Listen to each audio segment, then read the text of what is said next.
Hello guys, welcome to our YouTube channel study with M. आज मैं आप सभी के लिए काफ़ी इंपॉर्टेंट वीडियो लेके आई हूँ। तो देखिए, आगामी फॉरेस्ट गार्ड के एग्ज़ाम के रिगार्डिंग हमारे द्वारा forest guard special mock series start की गई है, जिसका पार्ट 37 आज मैं आप सभी के लिए लेके आई हूँ। ये जो मॉक सीरीज़ है ये आपको डेली प्रोवाइड कराई जा रही है, जो कि आपके आगामी फॉरेस्ट गार्ड के एग्ज़ाम के लिए इम्पॉर्टेंट है। साथ ही साथ अदर उत्तराखंड एग्ज़ाम के लिए भी ये मॉक सीरीज़ इम्पॉर्टेंट रहने वाली है। तो आप सभी लोग हमारी सीरीज़ में स्टार्टिंग से लेकर एंड तक बने रहें। इस सीरीज़ में हमारे द्वारा करंट के क्वेश्चंस भी इंक्लूड किए गए हैं, ताकि करंट अफेयर्स भी आपके इसी मॉक सीरीज़ से ही कवर हो जाएं। तो चलिए आज की इस मॉक सीरीज़ को स्टार्ट करते हैं। स्टार्ट करने से पहले जिन लोगों ने अभी तक हमारे YouTube channel study with M को सब्सक्राइब नहीं किया है, वो सब्सक्राइब कर लें। साथ ही साथ बगल में जो बेल आइकन दिख रहा है, इसे भी प्रेस कर लें, ताकि हम कोई भी वीडियो डालते हैं तो उसका नोटिफिकेशन आपके पास जल्द से जल्द पहुंच जाए। आप सभी लोग हमारे टेलीग्राम चैनल को भी ज्वाइन कर सकते हैं। अराउंड 6.6 के यहाँ पे ग्रुप मेंबर्स हो चुके हैं। सुबह 10 बजे और शाम 8 बजे यहाँ पे क्विज का आयोजन भी कराया जाता है। इसके अलावा अदर इम्पॉर्टेंट अपडेट्स पीडीएफ्स यहीं पे शेयर की जाती हैं। लिंक आपको उसका डिस्क्रिप्शन बॉक्स में मिल जाएगा। बढ़ते हैं आज की वीडियो की ओर।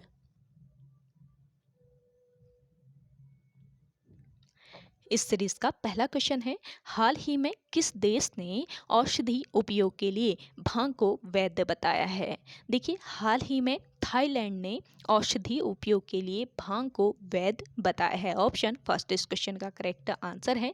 थाईलैंड सरकार ने हाल ही में अहम फैसला लिया है। देश में अर्थव्यवस्था को बढ़ावा देने के मकसद से सरकार ने भांग की खेती को कानूनी मान्यता दे दी है। हालांकि सरकार ने यह स्पष्ट किया है कि सार्वजनिक रूप से धूम्रपान के लिए इसका इस्तेमाल अवैध रहेगा। थाईलैंड सरकार ने पूरे देश में 1 लाख, ध्यान दीजिएगा, थाईलैंड सरकार ने पूरे देश में 1 लाख भांग के पौधे बांटने की योजना बनाई है, और यह तब संभव होगा जब घर पर भांग की खेती करने से अधिकांश कानूनी प्रतिबंध हटा दिए जाएंगे। नेक्स्ट क्वेश्चन देखिए, हाल ही में तंबाकू नियंत्रण के लिए किस राज्य को WHO पुरस्कार मिला है? मोस्ट इंपॉर्टेंट क्वेश्चन है। देखिए, हाल ही में तंबाकू नियंत्रण के लिए किस राज्य को, झारखंड राज्य को WHO पुरस्कार मिला है? ऑप्शन फर्स्ट इस क्वेश्चन का करेक्ट आंसर है। देखिए, विश्व स्वास्थ्य संगठन यानी WHO हर साल सरकारी संगठनों और व्यक्तियों को तंबाकू के उपयोग को रोकने के लिए उनके द्वारा किए गए प्रयासों के लिए सम्मानित करता है। और इस साल WHO ने झारखंड को विश्व तंबाकू निषेध दिवस 2022 के लिए चुना है। तंबाकू सेवन स्वास्थ्य पर पड़ने वाले नकारात्मक प्रभावों के बारे में लोगों को शिक्षित करने के लिए हमारा देश एक राष्ट्रीय तंबाकू नियंत्रण कानून चलाता है, और इस कार्यक्रम को 2012 में झारखंड तक फैलाया गया था। नतीजा, इस बार WHO के द्वारा झारखंड को विश्व तंबाकू निषेध दिवस पुरस्कार 2022 के लिए चुना गया है।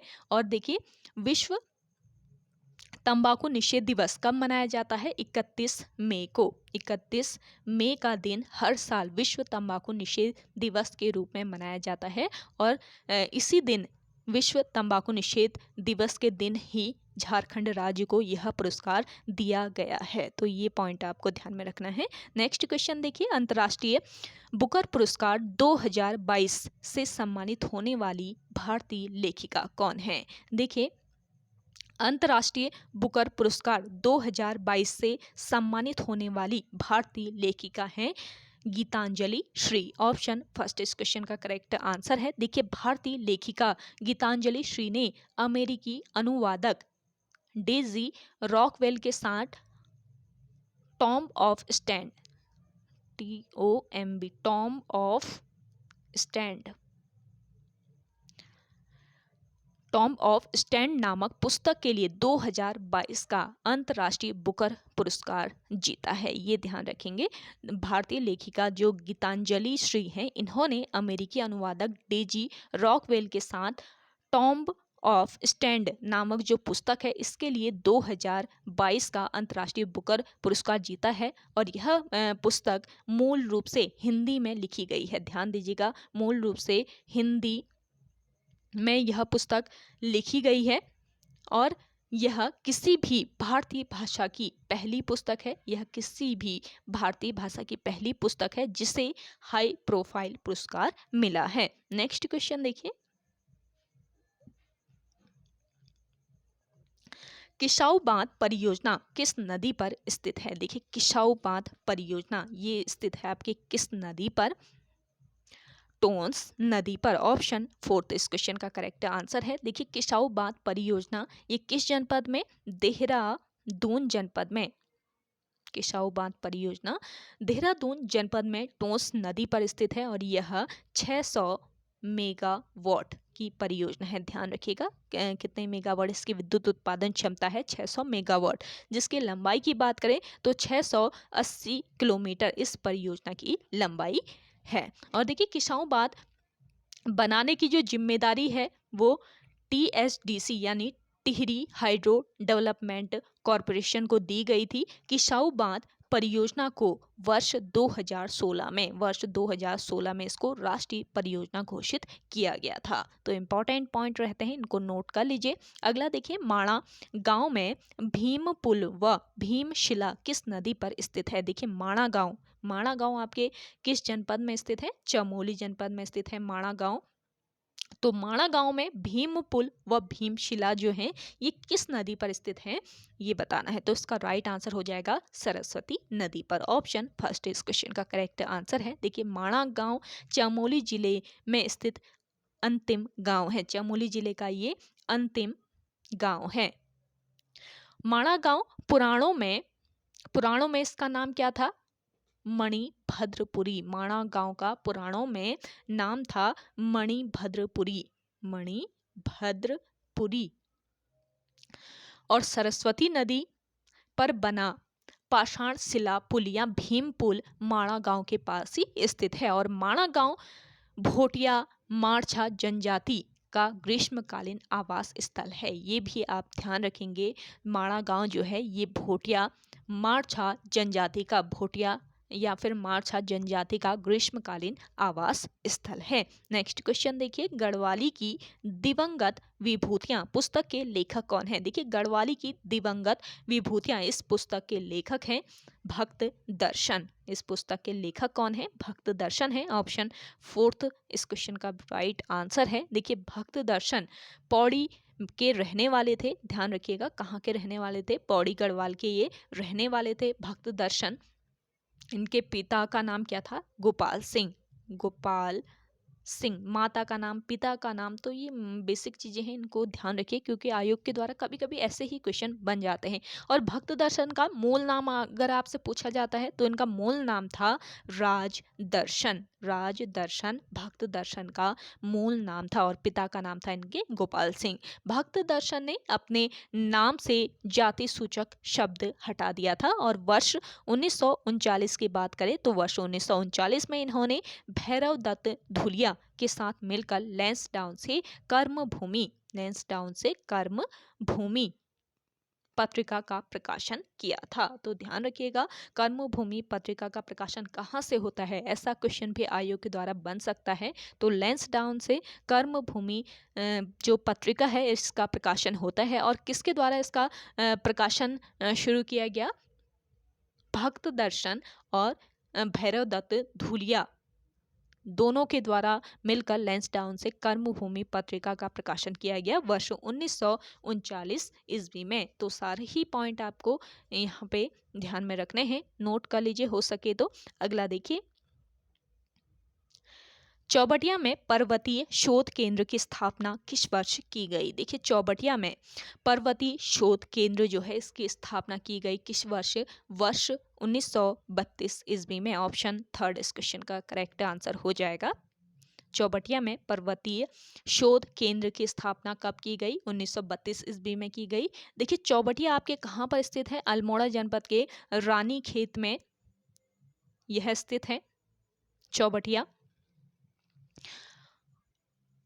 तो चौबटिया को आर्चर्ड कंट्री भी कहा जाता है, ये ध्यान रखेंगे, आर्चर्ड कंट्री भी इसको कहा जाता है, जो कि अल्मोड़ा जनपद के रानीखेत में स्थित है और यहाँ पर फल संरक्षण एवं शोध केंद्र भी स्थित है। अगला क्वेश्चन देखिएगा, एल्पाइन वन क्षेत्र का विस्तार कितनी ऊंचाई तक पाया जाता है? देखिए एल्पाइन वन क्षेत्र जो है इसका विस्तार पाया जाता है 2800 से लेकर 3800 मीटर तक।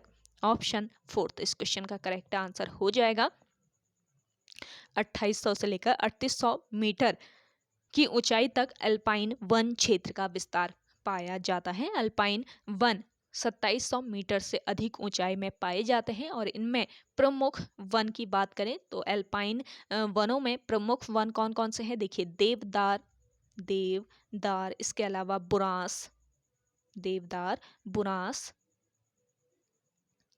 और आपका बर्च, एक है बर्च। तो देवदार, बुरांस और बर्च के जो पौधे हैं वो एल्पाइन वनों के अंतर्गत आते हैं, ये पॉइंट भी ध्यान रखिए। अगला देखिए, लोहा घाट में मायावती आश्रम की स्थापना किसने की थी? देखिए मायावती आश्रम कहाँ पर? लोहा घाट में स्थित है। लोहा घाट जो कि आपके किस जनपद में? चंपावत जनपद में स्थित है। तो चंपावत जनपद के लोहा घाट में पड़ता है मायावती आश्रम और इसकी स्थापना किसने की ये बताना है आपको। तो मायावती आश्रम की स्थापना लोहा घाट में की थी स्वामी विवेकानंद ने। ऑप्शन फर्स्ट इस क्वेश्चन का राइट आंसर हो जाएगा। देखिए मायावती आश्रम की स्थापना कब की गई? 1899 में इसकी स्थापना स्वामी विवेकानंद के द्वारा की गई थी। देखिए इस आश्रम को बनाने में मुख्य भूमिका किसकी रही? एच सर्वेयर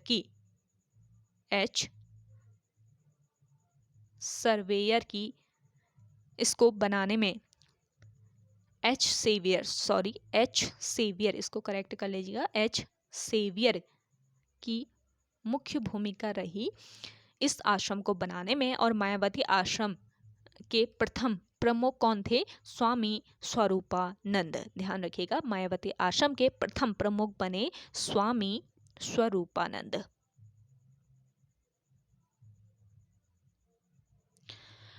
मायावती आश्रम रामकृष्ण मिशन की एक शाखा है, ये पॉइंट भी ध्यान रखिए। अगला देखिएगा, माई इम्प्रेशन ऑफ अमेरिका पुस्तक के लेखक हैं। देखिए माई इम्प्रेशन ऑफ अमेरिका इस पुस्तक के लेखक कौन है?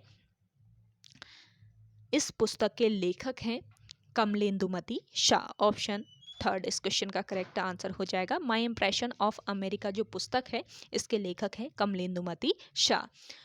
देखिए कमलेंदुमती शाह जो हैं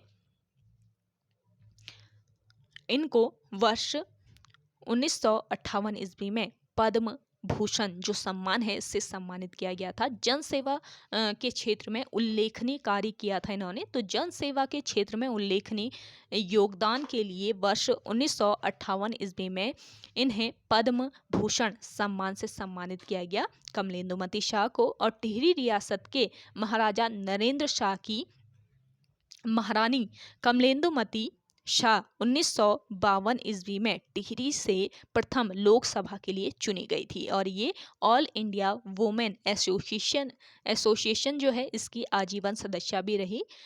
कमलेंदुमती Shah all India women association की आजीवन सदस्य रही और इन्होंने जीवन ज्योति और इसके अलावा माई इम्प्रेशन ऑफ अमेरिका पुस्तक लिखी थी। अगला क्वेश्चन देखिए,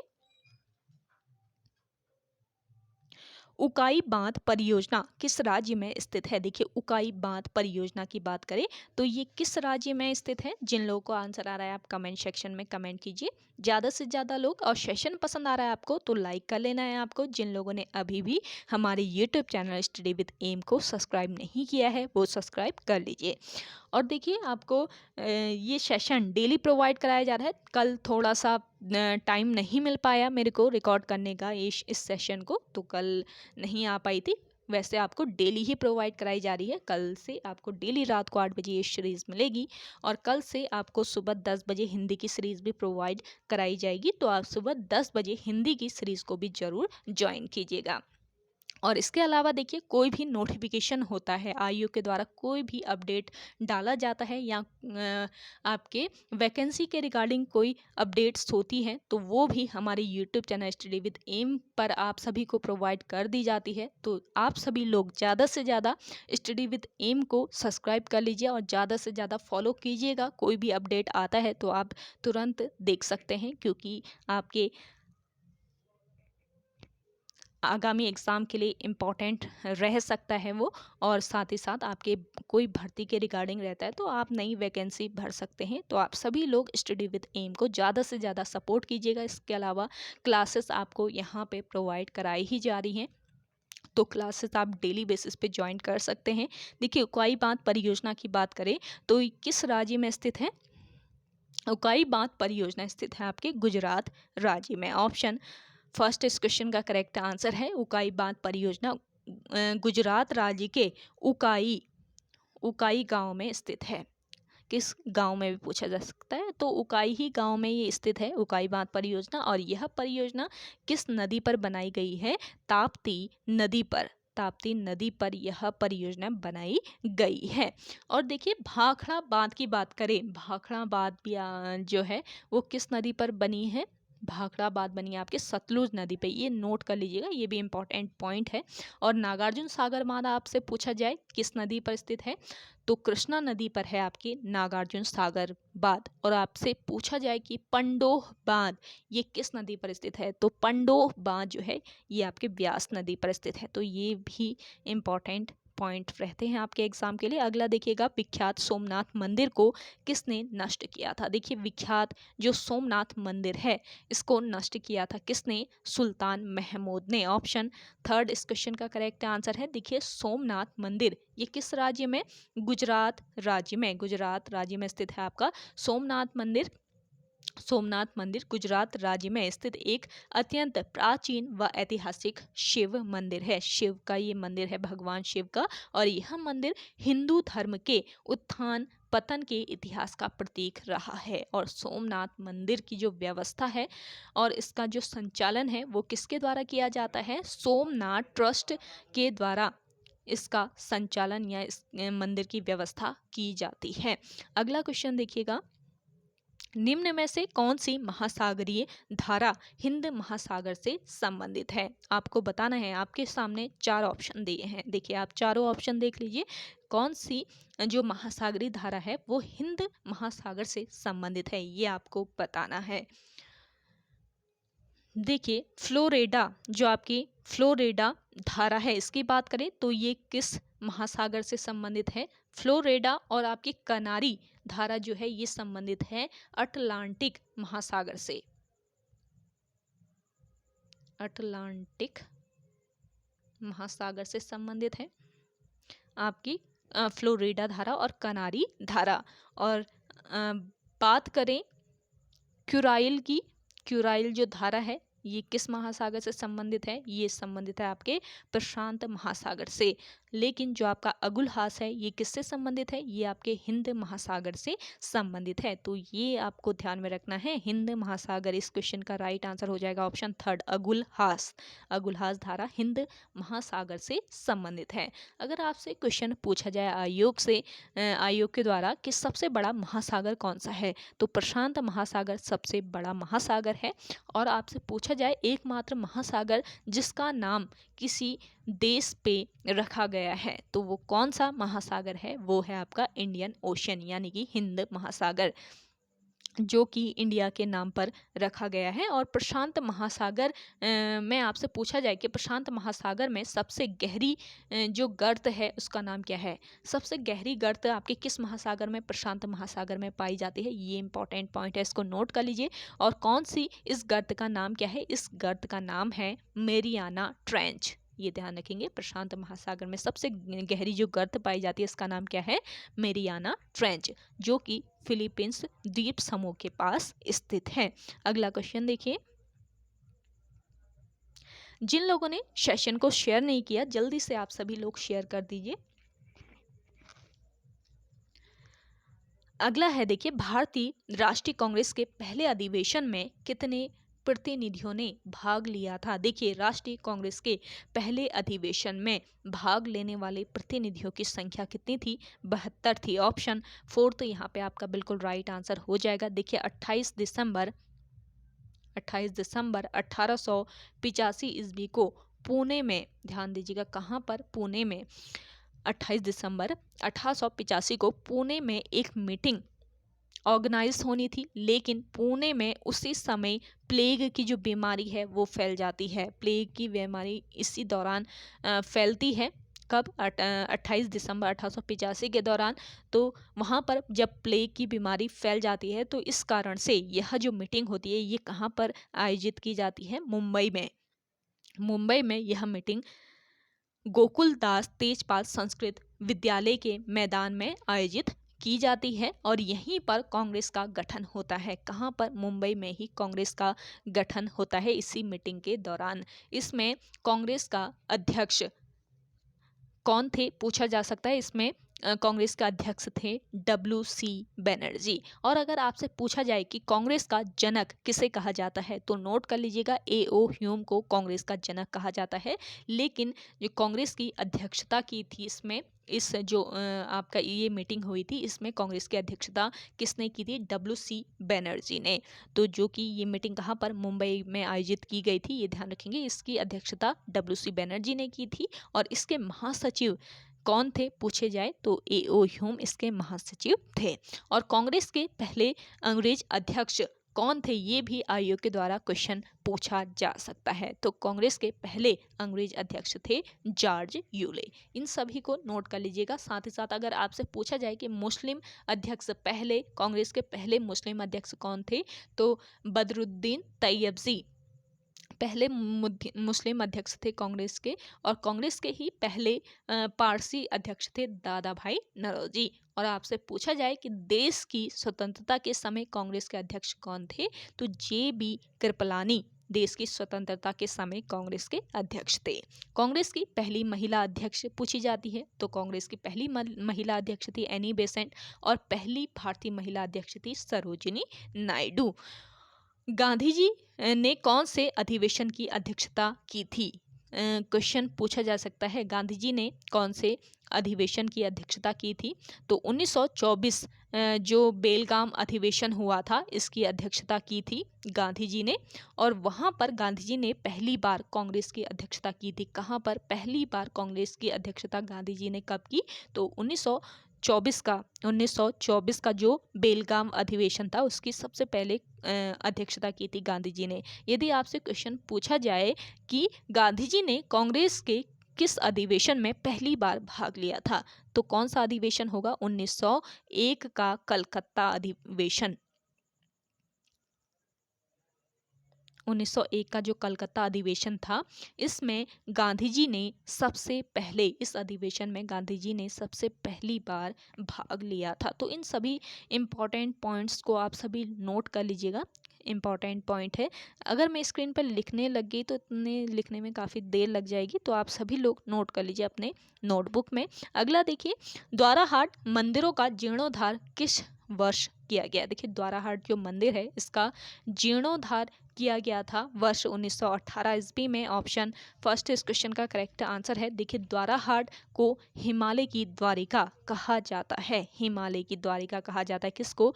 द्वाराहाट को। द्वाराहाट मंदिर समूह कत्यूरी राजाओं के कला प्रेम का प्रतीक है। कत्यूरी राजाओं के ये कला प्रेम का प्रतीक है। द्वाराहाट जो मंदिर समूह है, द्वाराहाट को मंदिरों की नगरी भी कहा जाता है। ये पॉइंट आपको ध्यान में रखने हैं। अगला देखिए, निम्न में से किस नदी को अश्रु जल की नदी कहा गया है? देखिए आपको एक से एक इम्पॉर्टेंट यहाँ पे क्वेश्चन देखने को मिल रहे हैं इस सेशन में। डेली आपको ये सेशन प्रोवाइड कराया जा रहा है। तो जिन लोगों ने अभी भी हमारे इस सीरीज़ को शेयर नहीं किया, जल्दी से आप सभी लोग शेयर कर दीजिए। और साथ ही साथ आप सभी लोग कमेंट सेक्शन में कमेंट जरूर कीजिएगा आज का ये सेशन आपको कैसा लग रहा है।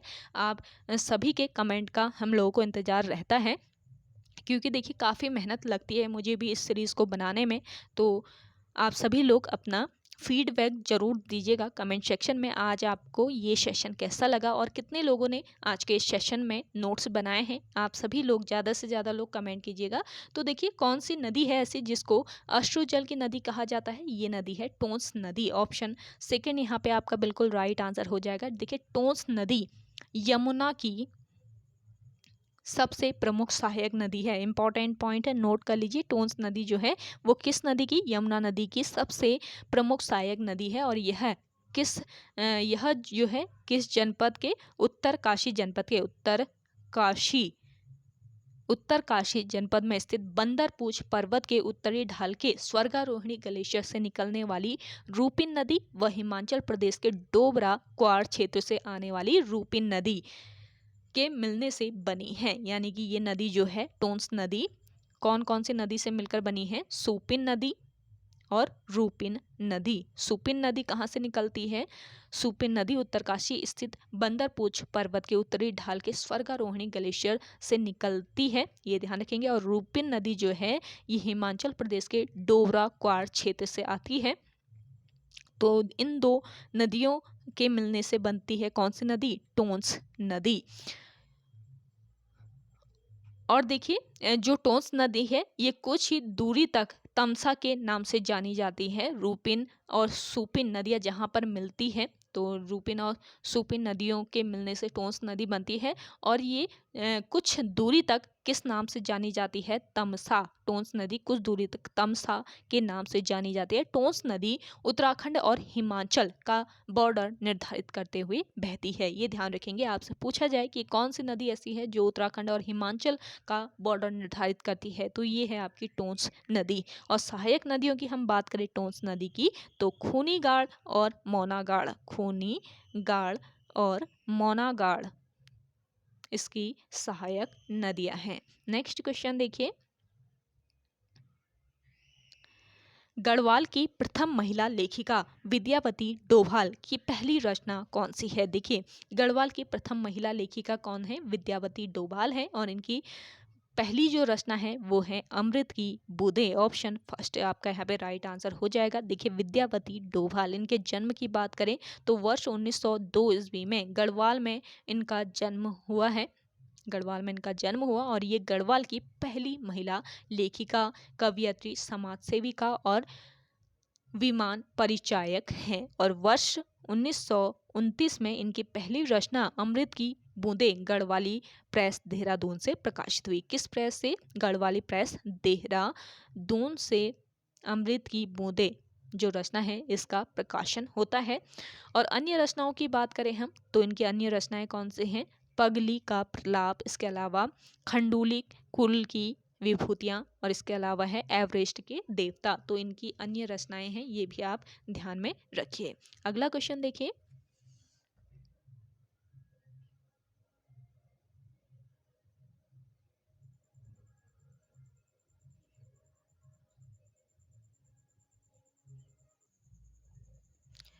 वन्य जीवों की रक्षा के लिए हिमालय वन्य जीव संस्थान की स्थापना की। देखिए वन्य जीवों की रक्षा के लिए हिमालय वन्य जीव संस्थान की जो स्थापना है वो किसके द्वारा, कल्याण सिंह रावत के द्वारा की गई। ऑप्शन फर्स्ट इस क्वेश्चन का करेक्ट आंसर है। देखिए हिमालय वन्य जीव संस्थान की स्थापना कब की गई, वर्ष 1974 ईस्वी में इसकी स्थापना की गई।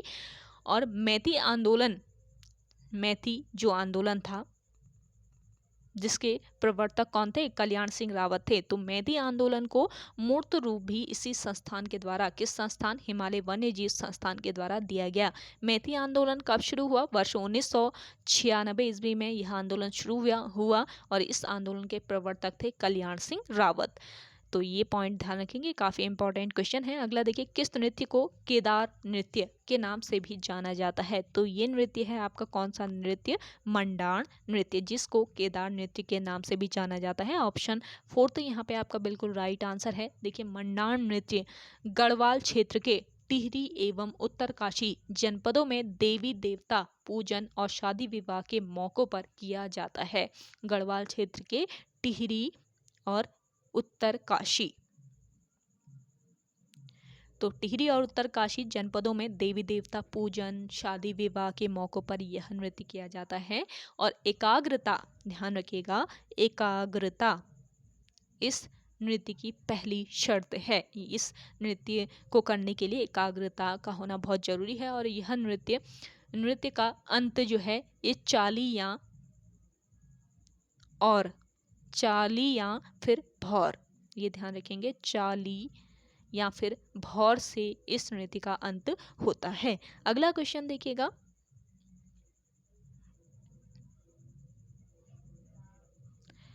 उत्तराखंड में जंगली नाम से प्रसिद्ध हैं। देखिए उत्तराखंड राज्य में जंगली जो नाम है इससे कौन प्रसिद्ध है? इसका राइट आंसर हो जाएगा जगत सिंह चौधरी। ऑप्शन फर्स्ट इस क्वेश्चन का करेक्ट आंसर है। उत्तराखंड राज्य में जंगली नाम से प्रसिद्ध हैं जगत सिंह चौधरी। ऑप्शन फर्स्ट इस क्वेश्चन का करेक्ट आंसर है। देखिए जगत सिंह चौधरी को उत्तराखंड वन विभाग ने ब्रांड एम्बेसडर नियुक्त किया था। और वर्ष 2000 की बात करें तो वर्ष 2000 में इन्हें इंदिरा गांधी वृक्ष मित्र पुरस्कार से सम्मानित किया गया। और देखिए वर्ष 2006 में इनको आर्यभट्ट सम्मान से भी सम्मानित किया गया है जगत सिंह चौधरी को।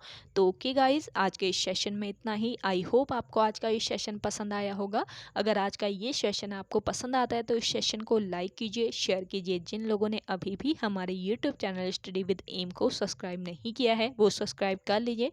चलिए मिलते हैं एक नए इंटरेस्टिंग वीडियोस के साथ, तब तक के लिए धन्यवाद।